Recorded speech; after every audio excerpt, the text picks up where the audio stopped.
The Dead Pair podcast is brought to you by the Elite Experience, Elite Shotguns, and is fueled by Fiocchi. Paul? Welcome to the Dead Pair podcast, coming in hot with everything you want to hear about sporting clays. Guy Fieri. How are you, gentlemen? Thanks for having me. Anthony Matarese Jr., how you doing tonight? I'm doing pretty well. Welcome back, David Radulovich. That's a net positive 30 minutes. Brad Kid. Corey Cruz. Thank you for joining us this evening. Now I feel awkward. With your hosts, Jason One Rambo more Red Bull for you. and Sean Alley. Woo, yeah! Christmas. Do it! Often imitated but never duplicated. It's the Dead Pair podcast. And now, it's showtime. Welcome back, Large and in Charge. Having a moment of deja vu. Having a moment of deja. Welcome back, David Radulovich, for part 2. Well, thank you, man. I like that guitar riff. I think that's what gets me. You think, is that what it is? Ding, ding, ding. Or is it Sean's screaming, woo, yeah, let's do it. You know the funny thing about that, at the beginning where I go, Paul, Oh, yeah. we were shooting with somebody, I don't know what term it was, might have been North Central or something like that, and this guy looked at me and he goes, every time you call for a target, that's all I can hear is the intro of yours. So, but no, it's I love that stuff, man. That's, people come up to us and it's like, I recognize the voice, and it's like, wow, really? You know? But how many times have we got that, Sean? Oh, I can't even, I've lost count. Yeah. I've lost count. How many? Well, I bet you Haas would like to have $1 for every time somebody says, "Are you larger in charge?" Right. Oh man! So, David, we were in a pretty good spot in the last show talking about some interesting stuff, and I want to roll right into it. Yeah. Real quick, very special thank you to our sponsors: Elite Shotguns, Fiocchi USA, Bear Pelt, Atlas Traps, RE Ranger, Odo Pro Technologies, Rhino Chokes, the lovely Miss Dawn Grant, Vero Beach Clay Shooting, White Flyer, and Score Chaser. Gonna have some people coming back with us next year and some that won't, but that's okay. Everything's a business decision. I'm still friends with everybody. Yep. And everything's gonna go smooth, gonna go good. David might even have a couple new people coming. Well, I'll never be back. Well, you got to be invited back first, dude. I know. Let's get that straight right now. He's got a key. Yeah. He's got a key. He's Now got a I key. got a signature on the flag. Oh my gosh, that's, you know what? When we auction this someday, everybody's going to laugh the hardest at that signature. So I was never here. yeah. But so we talked on the last episode, kind of year-end review, analyzing your performance, some of the distractions and the problems and all that kind of stuff. And I hope that didn't end on a negative note. I don't think so at all. No. But, we talked about the negatives, right? Yeah. So, Sean, let's talk about the positives. And I want to get into the whole plateau thing because that's a very big topic. But give me 2 positives of your shooting for the year, your performance for the year. No, wait a minute. Squatting with me is not one of them. Okay. Okay, well, I'll move on to number 2 then. He hasn't told you, but he's been taking hours of video lessons with me every week to have to deal with that. Don't Remember how I said I feel like a therapist? Yeah. We're Don going Grant's, to get into your therapist. Yeah. Okay, just hold on a minute. Don Grant's on the speed dial. Trust me. Can you please hypnotize me? I have to go film with Jason. Can you please hypnotize me? No, I would say for me, you can feel the love in the room. You can feel the Of love. course, this is how you know we're friends. Oh, yeah. I would say for me, the positives were I was worried about switching guns early in the year because most people know it takes you quite a while to get used to a new gun. And luckily, I didn't have a huge change other than going from the high rib down to the mid rib. Which, I didn't know that you changed from that to that. yeah. So the DT11 that I had was the ACS version. It had the really super high rib on it, the adjustable. Had the extension ladder on top of the barrel. Yeah, it looked like a fire truck on the top. And then I went to the mid rib from the Kolar Max Light Sporting. So I never had problems like with big, tall Shondells and stuff with that DT11. Felt like I just whip it up and just, general area, pull the trigger and it would break. So I had to relearn some of that. But then also the other thing that I fought was a lot of the low incoming targets. I'd have to float them a lot, with the DT11, where this one was like, no, I can be closer to the target and actually like real life. So that was a huge improvement for my shooting. And I think by doing that, it helped my scores a lot, just kind of evening things out from one extreme to the other. So that was a good plus. The other side of the coin was I actually did earlier in the year put in some time, did a little practice because I had the new gun and I had to work through it. I had to get used to it. And going back to the basics, going back to the fundamentals kind of helped me forget about like I'm shooting at a tournament, I'm trying to do well, and I'm trying to score well. And that really kind of put me in a better frame of mind when I went to a tournament. I'm like, okay, so I've done this, I've worked on this, I feel confident with this presentation. And I think that had a lot to do with how quickly I went back from, I started the beginning of the year with 0 punches in master class, and I was in double A, and I went right back to double class, Awesome. master class in August. So within 8 months, I punched up, and here I am again. Yeah. So I think those were positive things. But I'm just trying, and now I'm back on the masterclass bandwagon. I'm trying to find the positive things to try to push myself. And I know the amount of work that I have to do to even be anywhere near competitive, even at a local level with the great shooters that we have here in Ohio. But yeah, I mean, it gave me something to work towards. It gave me something different to focus on. It wasn't the same old routine. So I enjoyed the change. I enjoyed relearning a new gun, and I think by doing that, it actually helped my shooting as I moved along. And I feel pretty good about 2023 overall. Here as of late, I've kind of, like I said, it almost feels like I've gotten a little stale, or maybe I'm a little burnt out, or maybe it's been all of the traveling we've done recently that's kind of affected me in that way. I'm not sure what the exact answer is. Well, I think a lot of that too is your business life has been so busy. It's harder for you to travel when you're that busy. It is, and it's hard to not worry about things when you're away. Sure. Because this is like another baby for me, basically. But overall, I mean, I felt pretty proud of what I accomplished this year. No major things. I mean, I won some local tournaments and stuff in my class or whatever, and that was great. But overall, no big major wins or anything like that. So that's the next thing I'm looking forward to. Cool. About you, Dave? Give me 2 positives for the year for you. I have one, and it's all encompassing for everything. I just wanted to, by the end of the year, be able to figure out a way to, in long story short, I have gone 22 and a half years of competing where no tournament that I ever, no day that I ever shot a tournament in ever felt the same. I could never do the same thing and have the same result. The same input never equaled the same output. And that was because of the way that my brain works and stuff like that, ADHD and everything. And my goal was to find a way to be able to, if I wanted to, instead of being at the mercy of whether or not I could, if I wanted to, I could flip a switch, be hyper-focused, and be able to put up the best possible performance that I was capable of that day by doing the same thing, so that every time that I went, I could perfect my process that I am inputting into this equation to allow me to consistently and continuously refine how well the product is at the end of the day. And I figured it out. I am more proud of that than anything I've ever won. Wow. Yeah. Impressive. Jason, what about you? I don't know. I would say performance-wise, pretty lackluster year for me.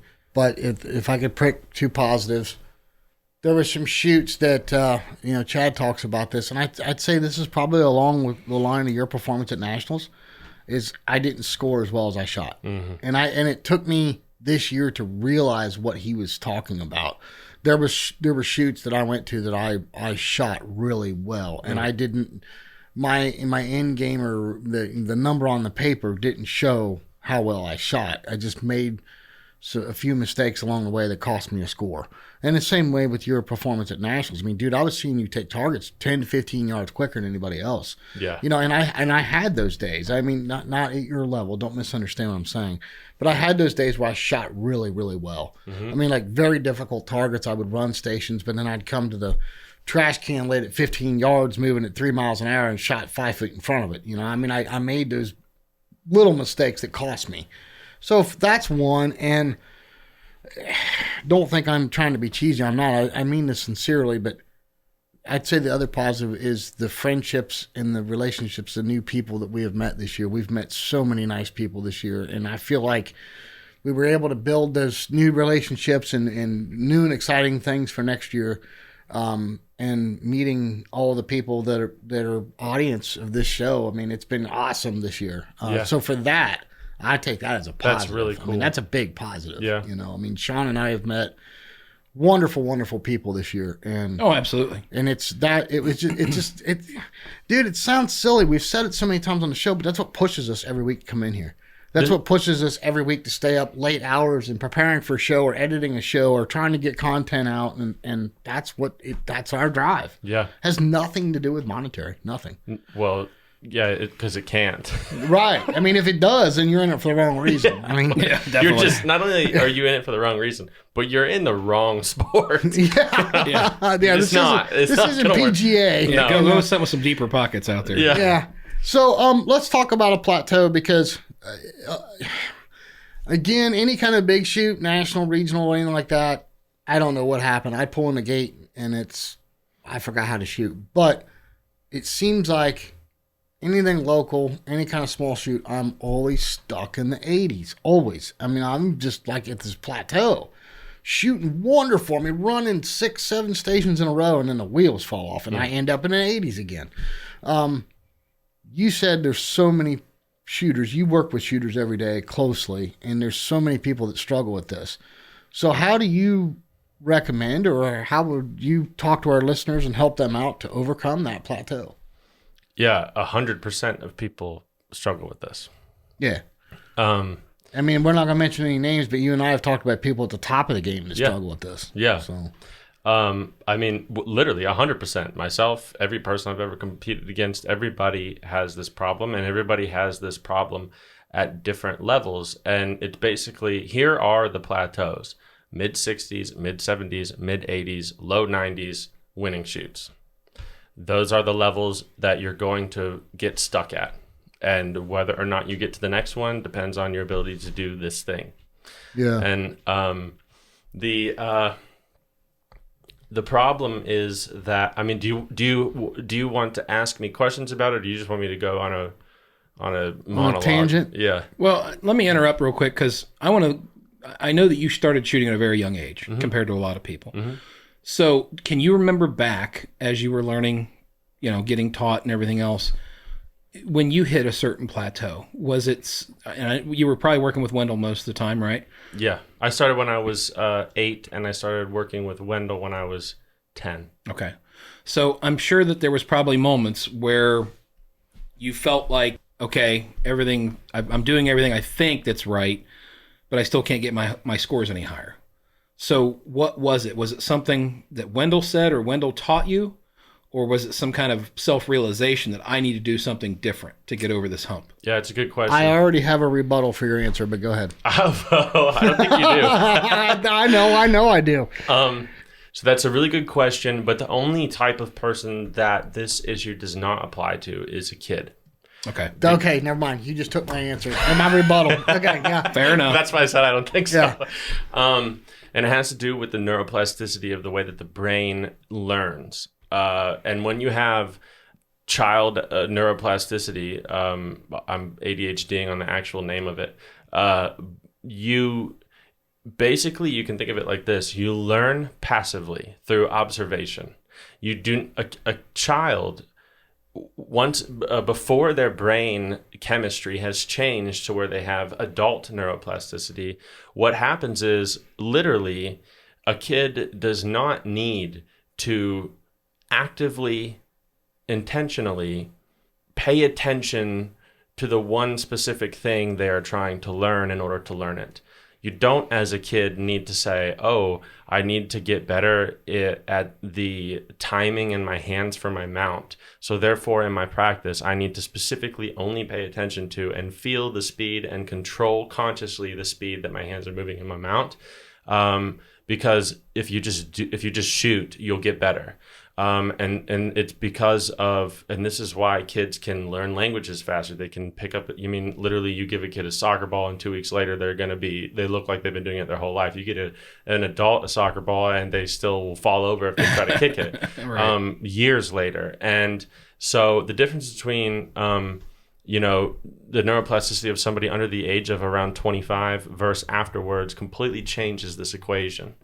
This is why it's kind of unfair for coaches to take credit for the. I mean, this is probably going to make some people mad, but it's kind of unfair for coaches to take credit for the the wins of their students that are young, because all the kids have to do is go shoot, and they'll get better.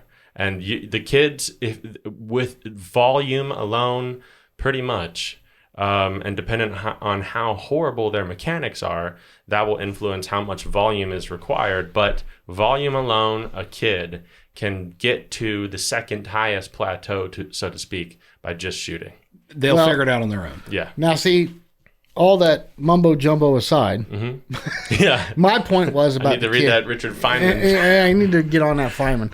All right. My point to that is somebody had made the comment when Sean and I were at Nationals about the volume of shooting that one of the junior shooters, I'm not going to mention his name, does every day, let alone every week. Yeah. Okay. But So real quick, are you going to be able to hang on to what you're about to say? Because I need to say something, because I just realized what I said could sound really bad. you better go, because I know how you are with your Okay. train of thought. So I don't want people to interpret what I just said is that I'm not giving credit to Wendell for anything that he taught me, because that's not true. Especially what I said about a coach taking credit. I don't mean it that way. What I mean is that it's impossible for me to answer the question that Sean gave me, because I was a kid and I didn't have to specifically think about that. Well, yeah, and so, like I said, all the Nero mumbo jumbo aside, what I meant by that is, as a kid, you don't have to worry about a mortgage payment, a wife, a child, a business. Yeah. You don't. Only thing you got to worry about focusing on is shooting. Shooting. It makes it way easier. Okay, now I don't want anybody to misinterpret what I said and back me up on this, David. I think it was 2017 or 2018. Bill McGuire won every regional and the national championship, and he did that in his mid-50s. Mm-hmm. I think that was right? 17 or 18, somewhere in there. I don't remember the year. I think it was maybe like 15 or 16. I thought it was later than that. Maybe we'll look it up. But anyway, what I'm getting at is it can be done at an older age. Yeah. But you have to also understand that he was also financially well established. Okay, he didn't have his own business anymore. He engulfed himself in this sport like so many do, but he didn't have as many outside distractions as most. And I'm not saying that's why he won. I'm just saying it can be done at older, but it's easier for a child that doesn't have all the responsibilities and all the distractions and all the worries that come for guys like me and Sean, and I know you got to feed Bella. But no, and I don't mean any disrespect about that, David, but what I'm getting at is it's a little easier for people that don't have as many distractions to perform better, I think. Well, I can speak honestly on that, because I've won a lot of stuff when I was a kid, and not just won youth titles, but won US Opens and regionals and stuff like that. And I can tell you, from having to compete in this game on both sides of that fence, when you're a kid, this is not taking away anything from any one of the younger kids who have won recently. But when you're a kid, you win by accident. And that's coming from an honest, introspective review of myself. So would you say that your first U.S. Open was by accident? Oh my God. Not just my first U.S. Open, like so many. When I say won by accident, what I mean is I don't know how to win. I did not know how to win when I won those. I won them by being mindless and just doing what I've done for years, which is just going to shoot. But then when you become an adult and you live in that world, then at that point you have to learn how to win. And learning how to win is speaking towards what you were just bringing up, which is that you need to understand how to navigate your mind and your thoughts and your emotions and your schedule and your responsibilities and your bills and your relationships and your everything. But when you don't have to think about anything other than shooting, then you have an unbelievable amount of skill, but you haven't yet learned to win. And the reason why it's important for me to say that, and I hope that if there is a kid that is listening to this and they hear that, they don't take that as an insult. Yeah, no, I don't. But the reason I hope they don't take it as an insult, and they actually take that with coming from somebody, understanding that's coming from somebody who's actually talking about themselves, and understand that if you know that now, if you hear me saying that now, and you believe it, and you are a kid and you're winning these shoots, if you start to pay attention to what you're doing now, you'll have a 10-year jump on my career. Yeah. You know? Because I didn't realize that was the case for me until I started to question, why am I not winning anymore? Yeah. You know? Well, I mean, if you look at the Connor Daniels, the Joe Finizzi's, the Todd Hitches, and, Griffin Howells, I mean, these kids are winning regionals. They're winning, Joe won a national championship, and they're winning world junior titles. They're close. They're knocking on the door by taking an actual world championship. But they're at that age where you were when you won your U.S. Open and, in your world titles and stuff. And it was, I see it a lot. And it's so easy for us as adults to label it as, well, they don't have the responsibilities we do. And that's true. That's not the true 100% reason why. There's a lot more to it. So all this being said, I think we can agree. It's no offense to anybody that's at that age. By God, run with it. Yeah. If I could go back to that age, I would run with it. I'd do it. I'd claim all the titles and I possibly could. But what I'm getting at is, I'm going to say, is a fair assessment, probably 80% of our audience is people like the three of us sitting here that have the responsibilities and they've hit these plateaus. How do they overcome them? Yeah. That's what, okay, we're trying to help people. We're 20 minutes into this program. Let's figure out how do we push people to get beyond these plateaus? What do you teach your students to do to get past that? Now, obviously, they want them to call you for a lesson, but let's not take away.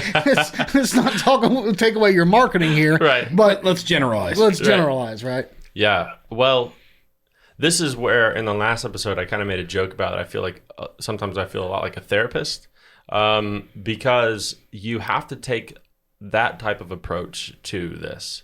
And we have to understand that the first thing that we need to do, if you're in the state where you're like, man, I made a lot of progress early on, and now, for the last year or the 2 years, no matter how much work I put into my game, I don't get any better. No matter how many lessons I take with somebody who I know is a good coach, no matter how many times I go practice, I shoot 5 times a week, I shoot 100 to 250 targets every time I go out to shoot, and my scores are exactly the same. Why is that? Well, the first thing we have to understand is that is a massive percentage of people that play this game.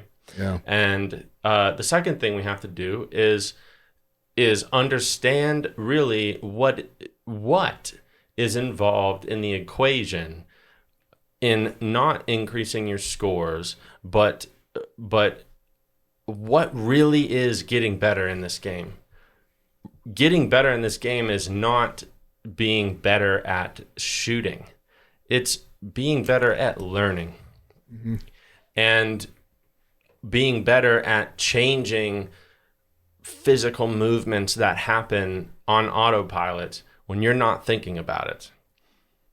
If we understand that actually is the thing that we have to focus on being better at, now all of a sudden we're playing this game of trying to get better at shooting from completely different, field. And just by taking that approach and looking at this from that filter, then we understand there are a lot of different skill sets that become important to master in order to get better at this game. And if you find yourself thinking that, say you're somebody who's stuck in the high 70s to low 80s plateau, and you can't get any better, and the only thing that you think that is important in getting better at shooting and breaking through that glass ceiling is going out and shooting more and working on the targets that you struggled with at the last tournament, or working on your pre-shot routine, or getting better at whatever it is, you have to understand you're still looking at getting better through the lens of only shooting related things. When we get into how to actually break that through that ceiling, what ends up happening is you have to get better at things that are human, not shooting based. And that is things like the topic of mindfulness or self-awareness, and break self-awareness down even more. Self-awareness of the way that your body physically feels, self-awareness of your thoughts, self-awareness of your emotional state and how that's influencing those thoughts and the way your body feels, self-awareness of your decisions and how they impact you. And then you take those skill sets of mindfulness and self-awareness and you say, okay, I need to go practice. And just going to shoot doesn't do anything, because neurologically, as an adult with adult neuroplasticity, the only way that you override the autopilot movement that happens in your mechanical approach to the game is if you specifically and very deliberately focus on feeling that movement when you're practicing and having it be different than what normally happens. But if you go to shoot in practice and what you care about is breaking the target, or what you care about is socializing with your friends during that practice round, your attention is not on changing that movement. And so no matter how many times you shoot and no matter how many millions of rounds you put through the barrel, you're literally not changing anything about the way that your movement happens when you're in the middle of a tournament. So the best way to be able to break that plateau is this sounds so dumb, but like the skill set involved in being able to sit in a room quietly and meditate and be able to like control your thoughts, be able to direct your attention to a specific part of your body, hold it for a long time, feel and control a change in that. That's what's required to get better at shooting at that level when you're at that plateau, because you have to be able to go out and shoot and say, all right, my coach told me that the thing that's happening that's costing me all these targets when I'm shooting is that by the time that I finish a station, I'm 4 times more physically tense than I was when I walked into this station. And that's causing me to have worse balance, locked up movement in my body. My hands are taking over and flicking the gun. And it's changing the way that I see the targets to be way less detailed, way faster. And everything that is going on with my mechanics that's degrading from pair to pair to pair. If I go and try to focus on just fixing those things or doing them better, it's not changing anything. What I have to do is focus on feeling the level of physical tension increase, not allowing it to. Feeling the knowing that, okay, balance is an issue for me because of that tension. Let me shoot a whole round where literally the only thing I care about is being able to feel the change of the distribution of my weight as I go from my hold point to my break point on every single target. And when I say that's the only thing I'm paying attention to, I literally mean you're not paying attention to what your hold points are. You're not paying attention to if you hit the target or not. You don't care about anything but feeling the distribution of weight of your balance as you move. It's really getting better and breaking that through those plateaus is gaining skill sets that you use every day and all day in life. And then understanding that getting better at the physical skill of shooting is the exact same as getting better at anything else that you do in your life. But for some reason, we all think shooting is its own little world where the only thing we ever have to think about to get better at shooting is shooting. And this is directly against me being able to pay my bills. But if my student, and I tell my students this all the time, if my students think that they can pay me my hourly rate for a lesson and I can give them everything I have in that time, and then they go home and every time they shoot and practice, they don't change the filter or the lens that they're looking at and experiencing and deliberately trying to practice, and they just go shoot, then the money that they're paying me is useless. So applying Feynman, it's controlling the amperage. No. Yeah, that may be too simplified. But what it really, it really is literally go to Google and type in what is mindfulness, and that's what it is. Okay. Yeah. Well, I can say one thing for me that I discovered this year. I did a much better job overall of analyzing my mistakes and correcting them. So if I missed like one of the first pairs or something like that, then I made a change that allowed me to break the next 2 pair or 4 pair or 3 pair or whatever. So that was a big step. And I can see, like what you're saying, David, it's the little things that you need to work on. I mean, obviously that's a big thing for everybody, is to be able to know, like, was I over it? Was I behind it? Was it in front of it? But was there more to it than that? Is it the way I moved? Was it my stance? Was it, all that stuff? So there's so many moving parts to that. So many. I get it. So I don't know. I might delete this part out of the podcast because I don't want this whatsoever to be about me. Sean, you said something to me leaving Nationals that nobody's ever said to me. You gave me a hell of a compliment. I appreciate that. But tell David what you told me in the golf cart ride up to the pavilion. Well, and you want me to be that direct and blunt? Yeah, I mean, because he paid me a hell of a compliment.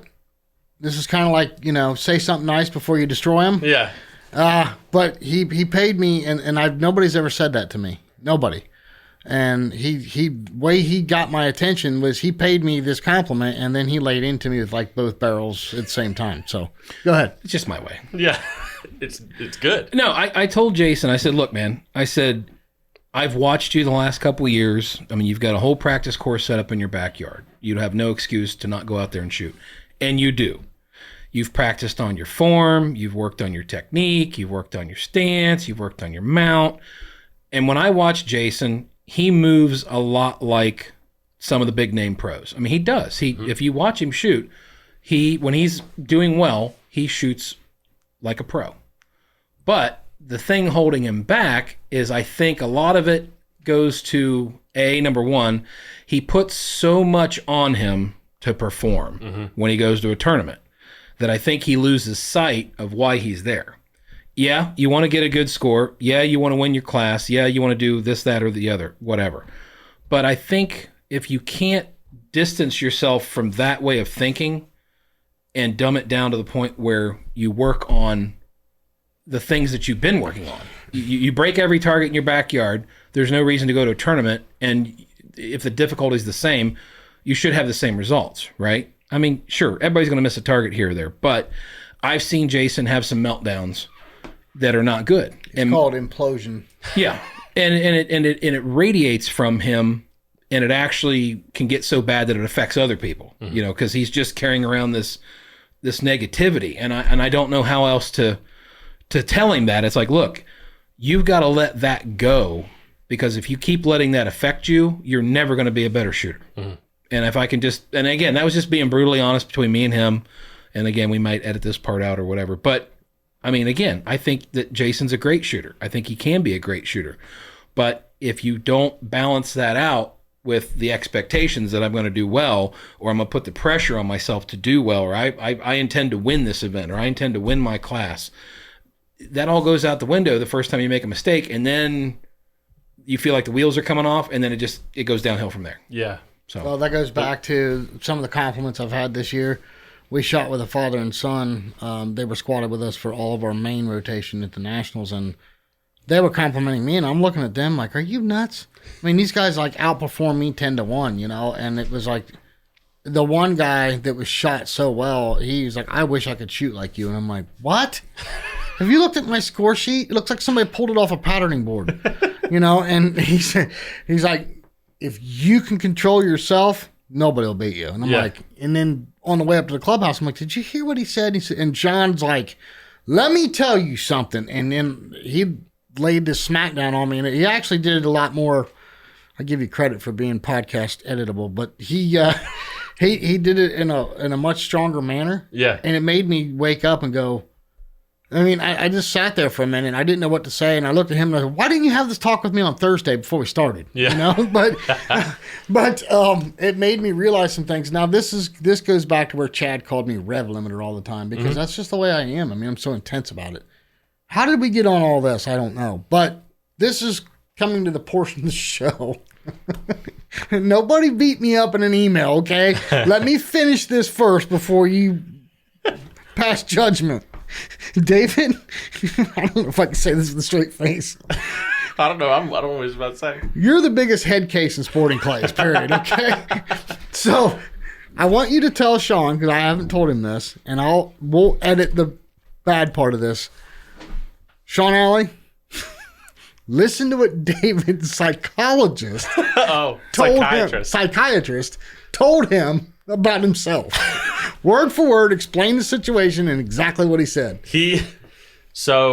One of the things I've been doing to figure out, you asked me what the biggest, the good thing about the year was, and I just said what I said. A big part of that was me working with this really, really good psychiatrist. And the reason why I have to go to a psychiatrist is because of my ADHD. And I don't like the way that ADHD medication influences shooting, so I don't take it when I'm shooting. And because it messes my eyes up. But I wanted to go to this guy because he understands so much of the neurology of how ADHD affects your brain and what happens, and because that's the way that I think, and I filter everything through those types of analogies and understanding, being able to manipulate stuff like that. This guy's very helpful for me.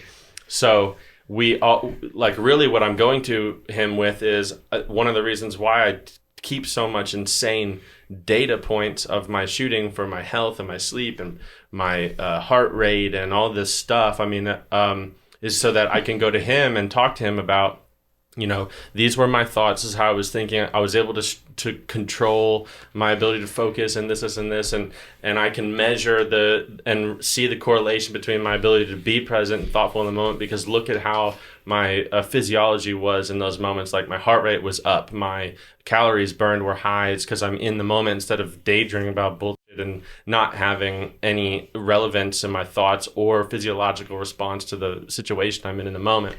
And so I said, but sometimes, I don't know why that this happens, but, sometimes, I explained this really complicated thing about how it seems to be that in these long story short, that in certain moments that I would expect based off of all the data for everything to go one way, it seems to go another way. And so I said, I don't know if I'm just if there's something wrong with me or what, because I just empirically the data would suggest but almost demand that this would be the result, but it's not. And he goes, well, you are really fucked up. Wow. It's pretty bad when your psychologist tells you that. Pretty blunt. Blunt. Oh, but that's one of the reasons why I like him, because he's got a hilarious sense of humor, But okay, so you let me get to my challenge. Yeah.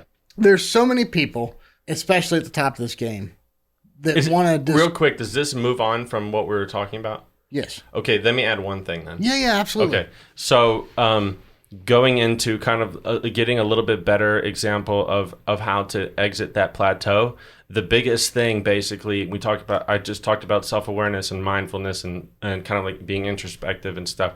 The skill set would be adding in a layer of interoceptive awareness in your practice, which means that when you're practicing, 99.99% of people, when they're practicing, all of their attention is on things outside of them. And it's on the target, the line, the background, the hold point, the focal point, the break point. And if you were to ask somebody, hey, what are you doing to break that bird? Their explanation is going to be purely 100% exteroceptive, meaning that they're not going to explain to you anything about what they feel. Everything they're going to explain to you on how they're breaking that bird is what they see. And so the problem is that if that's the filter you use for shooting, that exact reason in a nutshell is why you're plateauing, because you're going out and you understand what you should see. Now, I'm not even talking about lead. I'm talking about the way the shot should develop. And you may know and understand all of those things, and that's what you're trying to practice. But you're not adding the other half of the equation to your practice, which is paying attention to what it feels like to make the movement that nets you what you're wanting to see. And so an easy way to be able to understand what I'm talking about, and it requires a little bit of a creative thought, is that if you're going to shoot and you're trying to practice, think about what you're doing and understand it in a way that would allow you to explain what you're doing to somebody that has been blind their whole life so that they could be able to do the same thing. Ooh. Wow, we just got a whole new depth of this podcast. Go ahead. Because if you have I specifically said blind their whole life because they have zero reference for anything you can see. For vision or for sight or nothing. for this is doing that would be very difficult. Yes, and if you practice it, it's not. And I will say that it is much harder to put that explanation into words because words need to be linear. And that requires a very long explanation to somebody who has never been able to see in their whole life. But it is very easy to put that explanation into a non-linear thought process that you understand in your head. And because what it would, and if you want to know what I mean by that, close your eyes in the stand, set up, go through the process of your setup, get to where you think your hold point is. Get calm, use your ears, call pull, listen for the trap to go off, and make the movement that you're trying to make with your eyes open, but with your eyes closed. Have somebody film it and look at how similar it looks to what you're wanting to try to have happen. You don't have to shoot. Well, I was going to say, for the love of God, tell me you're doing this with an unloaded gun. Yeah, you don't shoot. You don't shoot. But you'd want to see, is my movement the same speed as the bird? Am I in the right posture? Is my, if you can do it, and you'd be amazed actually how many times I do this in a lesson and how many times the best movement that my student has is the one with their eyes closed. Really? No, it's 100% chance. That's the that opposite of what I thought you would say. Yeah. That's the complete opposite. Yeah, the best movement you'll have. So is that a trust issue then, David? I mean, do you look at that as a trusting yourself type of issue, or is it the extraneous input is causing the problem? It's the external visual stimuli that you get when you're shooting that makes you completely forget about what you're trying to do, and you go into chase mode. And chase mode increases anxiety, and anxiety increases tension, and anxiety and tension increase adrenaline, which decrease how good your eyes work, and then you lose the balance, and then you don't see it as good, and now you're paying attention to the talk. I could have a 5-hour long explanation on why all of that happens because of the literal, unarguable neurology and biology and brain chemistry and all these things. There's no shooting coach that could argue me in saying that it is better to see the gun and the target than it is just to be looking and paying attention to the target. I can argue that with scientific fact, and they can't. And so the problem is that when we're shooting, we pay too much attention to things that disallow the stuff that allows the really good stuff in movement to happen. And then what happens is we just by accident end up practicing all the wrong things, and that's why we plateau. Okay. That is fascinating. Yeah, so it's almost like you're disregarding, you're focusing so hard on what you're trying to do that you're disregarding the natural state of... To me, it's almost like you're trying to visualize the result more than what takes you to get to that result. Yeah. A great way to give somebody a opposite point of view of this so they can understand it better is if I had a shot cam on my gun, which is, by the way, is an awesome product. Yes. But if I have a shot cam on my gun and I were to, I know how every professional shooter shoots. So if you were to say, David, I want you to make the shot cam video look like the way it looks when you shoot a perfect shot. I say, okay. And then if you were to say, okay, I want you to do it the way when, to mimic what it would look like if Anthony would shoot the shot. I'd say, okay. And you could look at both of those shot cam videos and they would look perfect for how each of whoever you want me to mimic, I can make it look that way. But then let's say that you say, all right, I want 10 videos that look like this movement for this target. And, but I want the shot cam videos to look identical, but I'm going to film your body moving on all 10 shots. And I want every one of your movements, I want it to look like you're shooting differently on every one of these shots. I can make my body move different all 10 times and make the shot cam video look identical. And so the problem happens when the only thing that we care about is the way that everything looks like it comes together, and that's the only thing that we're paying attention to.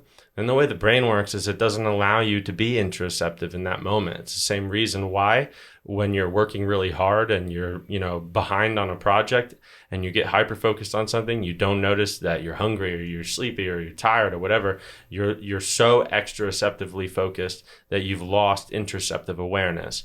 Well, the same thing happens when we're shooting. We can get so focused and pay so much attention to what we see that we literally lose the ability to feel the way our body is moving, feel how calm or controlled we are. And so then what happens is that because we don't feel what's happening, we're not controlling what's happening. And then if you really get deep into the brain chemistry and the neurology and the ophthalmology of all this, and you understand how all of those things work, if you're not paying attention to how you feel, by the time you finish a station or a round, your physiological state has changed so much that it's changing the way that your eyes are providing data to your brain. And so if you're not controlling how you move and you're only controlling what you see, but what you see is changing because of the neurological and emotional and physiological state that you're in, well, you may think that you're doing the same thing every single time because you see it look the same way every single time, but it's not the same every time because you're not seeing it the same. And so that's a fancy, long-winded explanation for why whenever we shoot a target on the first pair and we break it and we saw the lead, then we try to replicate it 3 more times, it doesn't work because you just changed the way that your brain and eyes are communicating to each other by changing your focus. And now it doesn't work the same anymore. And what you see as identical as 1 minute prior is not identical objectively. And so,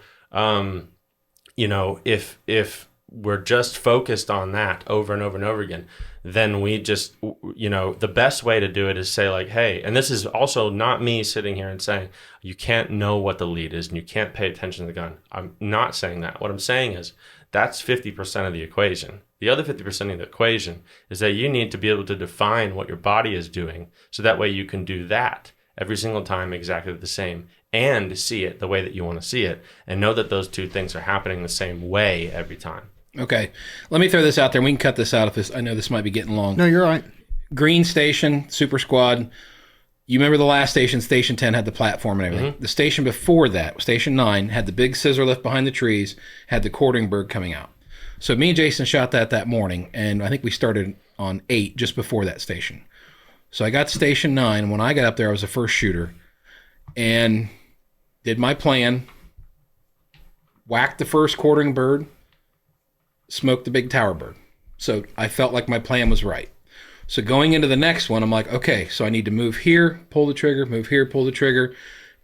Is that the wrong way to think about that target? Is like, okay, I made my plan. I moved, broke the bird, moved, broke the bird. So now I'm going to try to repeat that again. But then I went ahead and I broke the next pair and the next pair. And on the fourth and final pair, I broke the quartering bird. And for some reason, I don't know if it was just because I was so amped up or because I was trying to envision the same picture in my brain of where I needed to be to break that tower bird, I missed the tower bird. But he completely left out how he felt on that first pair. Yeah. Yeah. Right? I felt good. I mean, I felt confident that my plan was right. No, how you felt physically making those movements. Yeah, and that might be something that I'm missing is being, like you just said, picking up on how I felt when I was moving the gun. Mm-hmm. I apologize. I didn't mean to interrupt you, David, but was I right on that? Yeah, and I do this in my lessons. I'll challenge my students. I'll when I'm trying to teach them this, I'll say, I want you, give me your plan for this pair. And they'll tell me the plan. They'll say, okay, well, my whole point, I want to break it right there. And I want to break it like on that leaf. And the line is, like this. And then my whole point is going to be on that tree they can get as detailed as they want. And then I'm going to put my eyes over here, like on this little empty space. And I'm going to pay attention to this part of the trap. And then when I call pull, I'm going to start my movement and I'm going to, break the first bird at the break point. And then I'm going to move my gun to this point over here on this tree, and then my eyes at the same time are going to go over to this other place, and then blah blah blah. And I say, okay, that's great. But you even picked a place to put your gun as a second hold point. That's extraceptive. You picked something out there that you have to mark that you're going to go to. Let me ask you, if your anxiety level is high and increased, and you're 3 pair in with a perfect score on a very hard station already at a national championship, and you're at your last pair, and you hit the first bird, and you know you got one more bird to break, and then you run out of it with an 8 out of 8, and are you going to be able to calmly search for that leaf on that tree to put your gun there and then get your eyes to pay attention to the second bird? No. What's going to happen is that your eyes are going to, because of that increased level of anxiety, your eyes are going to be stuck in moving what's called saccadic ocular movement. So they're going to be jumpy. And they're also, because of that anxiety, that's revolving around the placement of the shot. Your eyes are going to stay close to the gun because it'll be scary to move your eyes so far away from the gun that you don't see the gun anymore. So what will happen in that last pair is that maybe on the first 2 or 3 pair, after you shot that first bird coming from the right, going up in the air, you maybe were able to just very easily move your eyes way to the left to pick up that bird off the tower. Mm-hmm. And you could see it coming off the tower. And because your eyes moved that far over, they moved so far left that your gun was outside of the radius of the center ocular part of your vision that you were very hyper consciously aware of. So your body proprioceptively moved the gun to a really nice spot, meaning that you didn't have to physically consciously direct where your gun went. It just went to the right place that was on line of the second bird because your brain knew where the line was going for the second bird because it was already on the bird. Your eyes were already looking at the target. But now we increase that anxiety and the eyes don't want to leave where the gun is. And so what happens is that you shoot that first bird and get a little bit tighter. And so then the gun tries to move. You know that you're supposed to snap your eyes left and the gun's supposed to follow, but it doesn't happen that way. What will happen is the eyes and the gun move together. And then once the eyes see the gun where that needs to go and that anxiety is relieved, so to speak, then the eyes will look back to the target. But at this time, the target isn't where it was on all the 3 pair because it took so much longer for you to get your eyes to look for the second bird because you had to go through the process of putting your gun in the right place. And whereas before, the second you shoot the first bird, your eyes are already watching that bird come off the trap. So now your eyes go back to find that second bird. It's not there anymore. And then that increases the anxiety. So then the eyes snap forward to try to find it. And then now all of a sudden, on the first 3 pair that you were able to shoot, and you had enough time to make a really long, nice move on that second tower to feel the movement of that, to know that you were on the line and understand that it was a slow move. You don't see it until it's almost next to your gun. And then the hands take over because you're like, oh, God. And then you make a fast, quick move. Okay. And that's the kind of thing that happens. And that makes sense. I'm trying to replay it in my mind. It's been a while. But something like that happened because I knew when I pulled the trigger I was going to miss that bird. Yeah. What you'd want to do is be able to say, okay, and this is where it comes into play, where if you could do that movement with your eyes closed, if you could, and it's not hard, it's not hard to you guys saw me shooting at nationals. How many pair on average per station did you see me rehearsing my movement on? You were up there dialing it in before you got pull. The reason why I walked instead of had a golf cart was because there were so many people on the course that I couldn't get around fast enough with the golf cart. So when I was done shooting on one station, whether I was first up on that station and had my whole squad still left to shoot and had plenty of time to get to the next one or not, or if I was next up on the next station, I was gone. I would finish, when I was done with that pair on that station, I would immediately get my stuff and walk to the next station. And the second I got to that station, I watched every single pair until I shot. And every single pair that I got to watch while I was shooting, I was rehearsing my movement. So that way, it was so ingrained into me that if I did close my eyes, I knew the exact amount of space I had to move. I knew the postures that I wanted to start in and go to. I knew how fast I was moving. And now this is a hyper extreme example for somebody who's trying to win a national championship. It has the skill level to be able to do that. Don't have to take it that seriously for everybody at every skill level, but you want to be able to define what you're doing, both in how you see it and in how you feel it. That's a good explanation. I mean, honestly, it is. Yeah. for sure. You were in such a hurry. You can put your gun in other people's gun Oh my sleeves. God. That was the worst thing. Oh, Did that you was see the that? worst. I didn't see it. He told me Oh secondhand. my so. God, that was hilarious. Uh, So, all right. I got so many more questions I want to ask you, but we're running out of time here. So I'm going to move on to my challenge. okay. If I give you this challenge, now understand you're getting called out here worldwide. Okay, everybody's listening to this. At least I hope they are.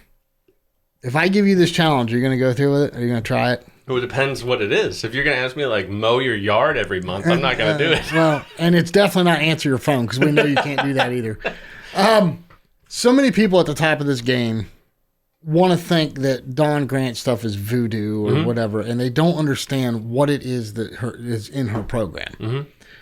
Dawn Grant is not going to sit there at night and tell you, oh, you're the greatest, you're going to break the target. That's not what this is, okay? It's meditation, and if anything, it helps with your life. I mean, just listen to the episode we did with Chad Roberts. You know, it's completely changed his life for the better, you know.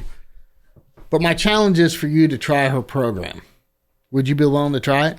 I would say that in order to do that, first we would need to preface Dawn Grant with the shit show that she would have to put up with for. Yeah, it's a two-way street. Yeah. That's not something you just have to ask me, Jason. So what you're saying is I give the girl enough grief as it is. So, No, I don't mind doing that at all. but no, I just think, I mean, you and I have so many private conversations that aren't on this podcast that I really, truly believe what's in her program could help somebody like you. Yeah. And that's why I started off with you're the biggest head case in sporting class. Yeah. You know, I was making a joke, but at the same time kind of serious. Your psychiatrist tells you that. But no, I mean, if it's something you're willing to try, I think it would help you. And if you go to the top and this thing works great, you can send me Christmas cards forever. But it's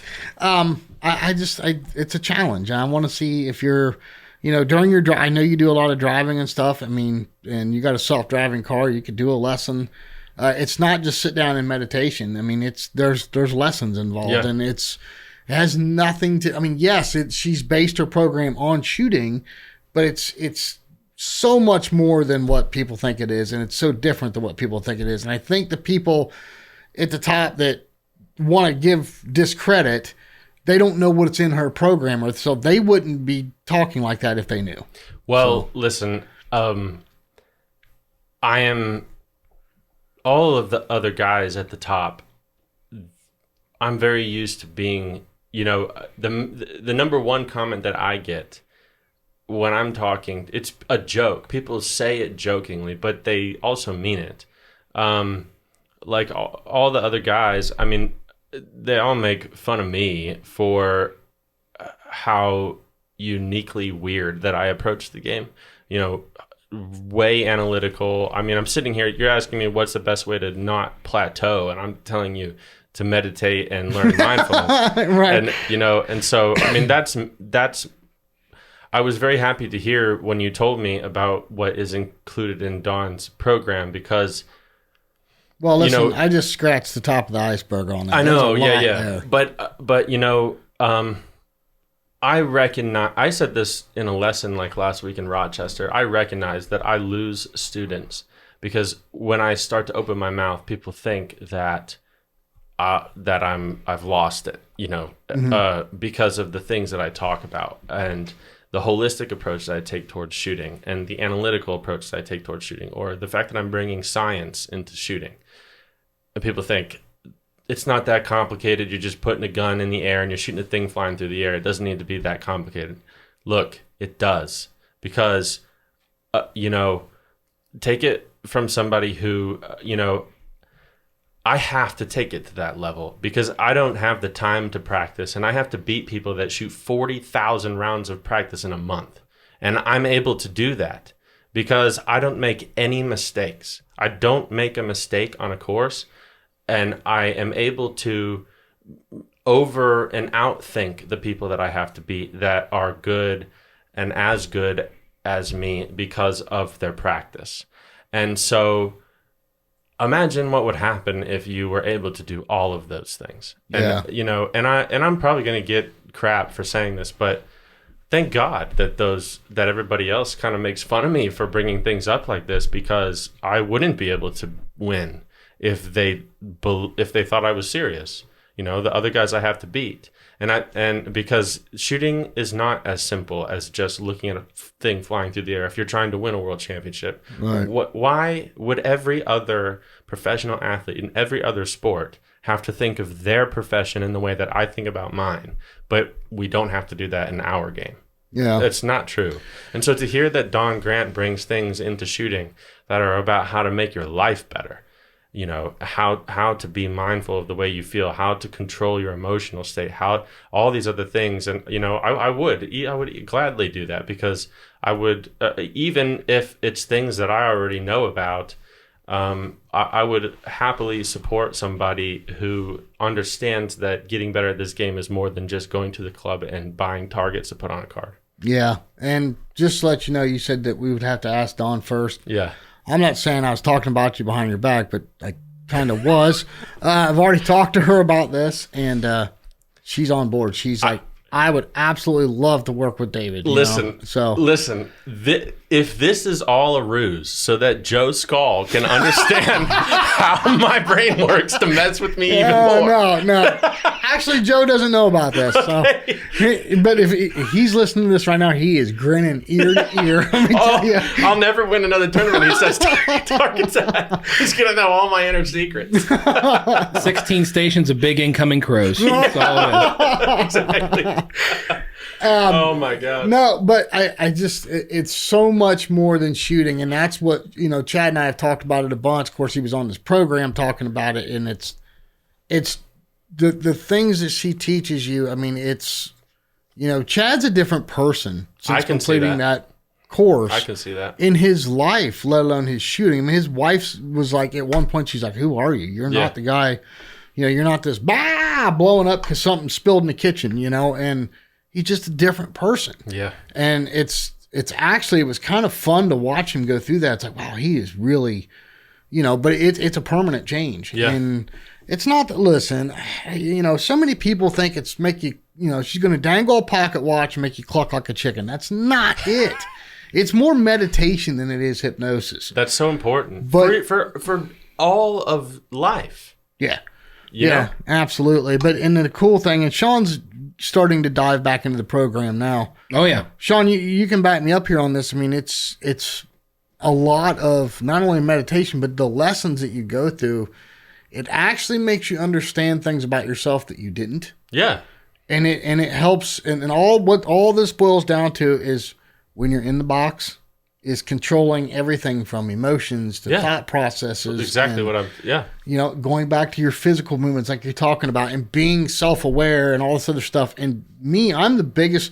Look, we sat in this room over 2 years ago. And remember what I said? I hate the saying, be where your feet are. Mm-hmm. And you were like, oh my God, I love that saying. And, you know, being present and all that. I struggled with that. I still somewhat do.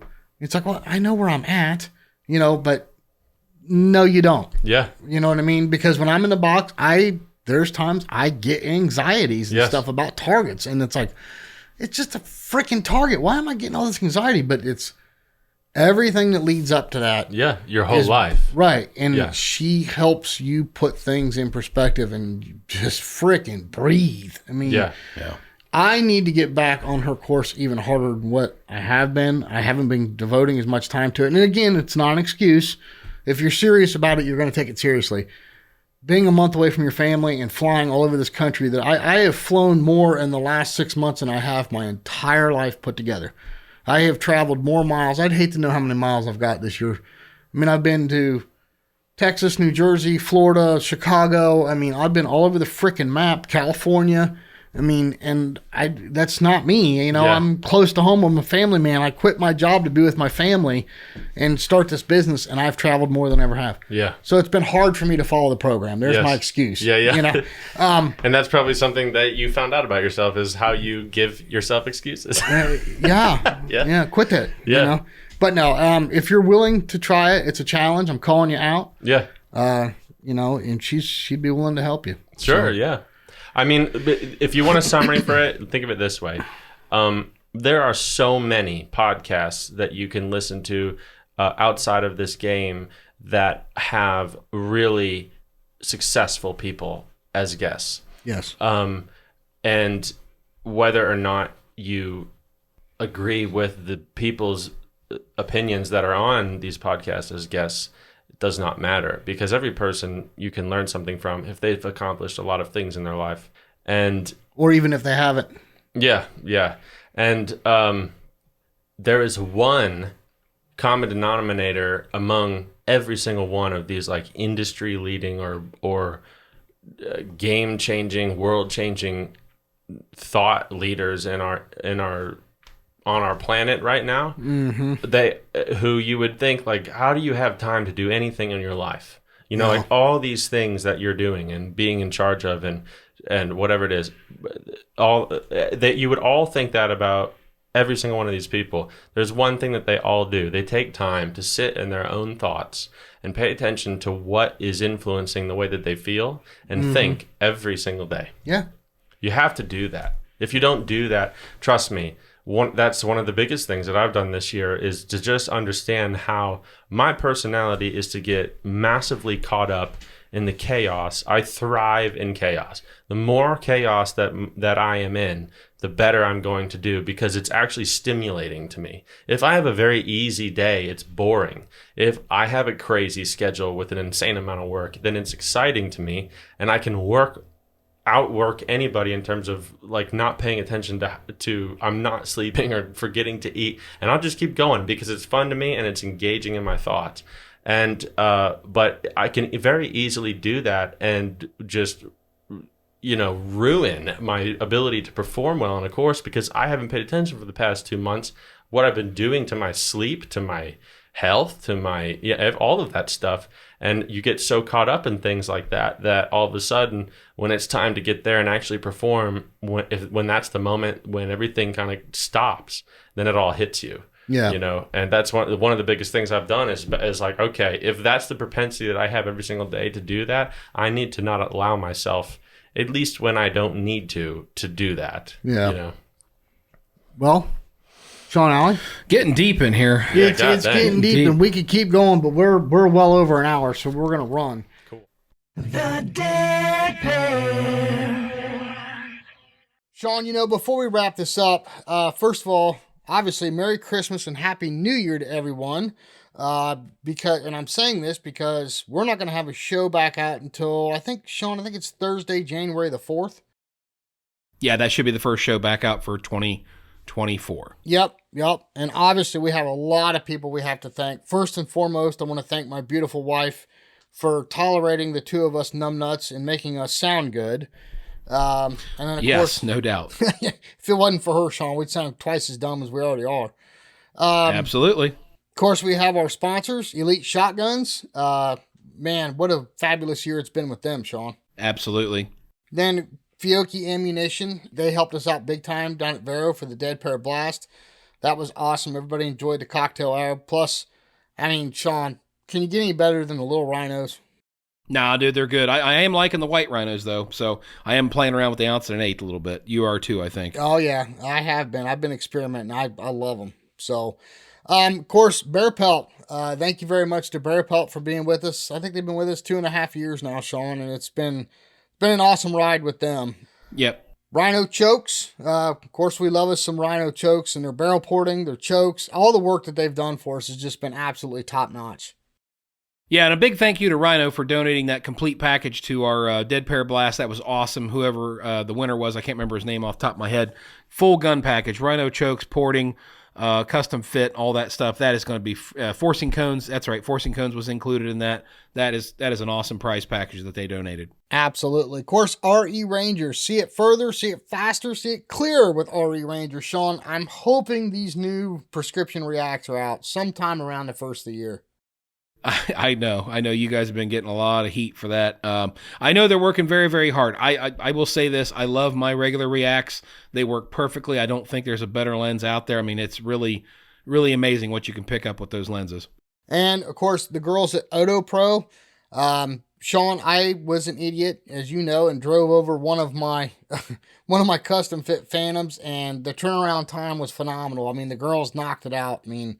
I had it back in less than 2 weeks and up and running again. And I'm telling you, I don't even want to take them out of my ears. Yeah, I don't know of anybody better. I mean, and I don't want to say better, but I'm just saying I don't know anybody that's going to go further for you or do more for you. If you want to get a good set of ears, invest in Otopro. The girls will take care of you. They know what they're doing. Dr. Grace is fantastic. Absolutely no regrets. I can promise that. And of course, you all know I'm biased with some Atlas traps, being a dealer for them, but they really are, in my opinion, they're the best in the business. I mean, made right here in America. We did that awesome episode with Scott Manspeaker, and he's been getting a lot of response out of that, Sean. I just talked to him the other day. He's had some phone calls from that, people buying traps. No, that's awesome. And I learned a lot while I was down there. I mean, I really looked over everything with a fine-tooth comb. They really do a nice job. They've definitely polished those machines, and they got some great materials in them, great workmanship, as well as the engineering. I don't think anybody could go wrong. If you're looking to get some traps, I would definitely give Atlas a call. And then, of course, we have the lovely Miss Dawn Grant. Sean, you're starting to devote a little bit more time to her program, right? Yep, been working on that, and you know what? It's good. I mean, it really is. My wife's actually noticed a little bit of a change in me, and she said it multiple times. And it's, you know, I know a lot of people will scratch their head or call it voodoo or whatever, but it's not that. I mean, again, I think anybody out there, if you're just an average human being and sometimes you struggle with the stresses and trials and tribulations of life, I think Dawn can help you out, especially if those trials and tribulations come up while you're trying to shoot a tournament. Then it's doubly effective. But I think she has a great program, and I can't wait to get all the way through it. Absolutely. And of course, Vero Beach Clay Shooting, home of the Dead Pair Blast. Big things coming for 2024. Can't wait to sit down and talk with Brian about that. And then Score Chaser. It's been an up and down year for them. They've had really highs and really low lows, but they're still cranking along. They're doing a great job, and we love having them on board with us for sure. Yeah, I don't think there's anybody out there that does a better job than Casey and her crew. Score Chaser is an awesome application, and I know it's only going to get better as time goes on. Yep, and one last shout out is to Toby Tomplay. Thank you to him and his lovely wife for making our intro and outro. Toby's working on a new one right now. I'm excited to hear that. Can't wait to get it out to everyone. We really appreciate him stepping up and helping us out. And, you know, the guy just loves the show, loves shooting, and he was willing to help us. And I think he's done a great job.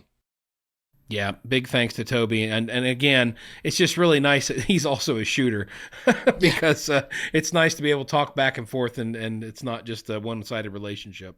Absolutely. The Dead Pair.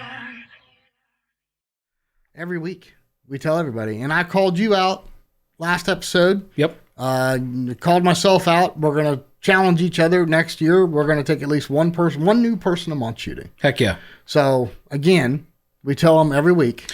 Take somebody shooting, get a gun in their hand, have them break a clay target, show them how much fun this sport really is, because by doing that, you're going to get another person involved that hopefully will also, at some point, take another person shooting. Yep. And that's how we keep growing the sport. take them to a tournament. If they're already a recreational shooter, show them how much fun it is to go out and compete with your buddies. Go to a corporate event. Go to a charity event. I mean, it doesn't have to be anything serious. And if you do decide to step into the realm of registered targets, hold on to your bootstraps and get in there and get after it. Yes, please don't email Sean and I. We're not financially responsible for your decisions, but we do hope you enjoy this sport. Yeah, we've been yelled at enough. Yes.